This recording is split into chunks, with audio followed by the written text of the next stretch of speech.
আগে পুলিশ 10 জনের নাম দিয়া 100 জনের নাম দিত কি বলে অজ্ঞাত, কিন্তু আজ পর্যন্ত পুলিশ কিন্তু এই দিচ্ছে না, এটা কিন্তু সাধারণ পাবলিকরা দিচ্ছে।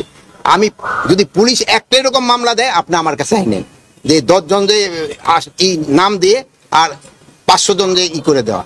এখন যারা মামলা দিচ্ছে এটা তো সাধারণ জনগণ, এটা আপনি সাধারণ জনগণকে বলতে হবে ভাই যারা অ্যাকচুয়াল ক্রিমিনাল তারে দাও। কালকে আমার কাছে একজন আসছিল, দুইটা এসে বলে স্যার আমাদের যে অরিজিনাল যেই তারা আমরা 11 না। আমি বলি কেন, তারা তো 1 নম্বরে দিবেন। আপনি বলেন না যারা এটা ড্রাফট করছে ওই ধরেন কার কাছে যায় ড্রাফট করতে আপনারা জানেন, এটা কিন্তু আমার পুলিশের কাছে যাচ্ছে না, অন্যের কাছে যাচ্ছে, বলে তারা এইভাবে সাজাই দিছে।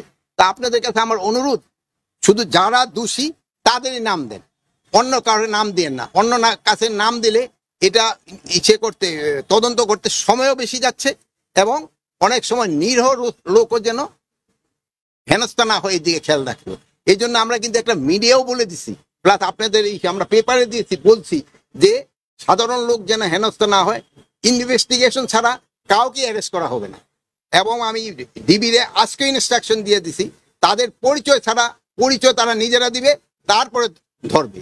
এখানে আমার ধরার কথা শুধু ক্রিমিনালদের, আমি সাধারণ মানুষকে তো ধরার জন্য বলবো না, ক্রিমিনালদের ধরার জন্য। সাধারণ পাবলিকের যেটা কমফোর্ট হয় এটার দিকে আমাদের পুলিশ চেষ্টা করবে।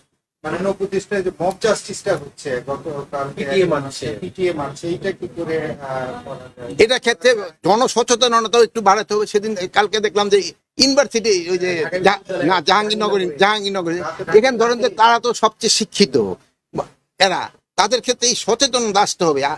মানে হয় একজন অন্যায় করলে তারা আইনের হাতে সোপর্দ করেন, কিন্তু এই আইন তো আপনার হাতে তুলে নেওয়ার কারো কিন্তু অধিকার নেই, আইনের হাতে তাকে সোপর্দ করতে হবে। এটার ক্ষেত্রে আপনারাও একটু আমাদের সাথে কাজ করতে পারেন, জনসচেতনতা বৃদ্ধি করতে হবে, যারা ইনোসেন্ট লোক যেন কোনো অবস্থায়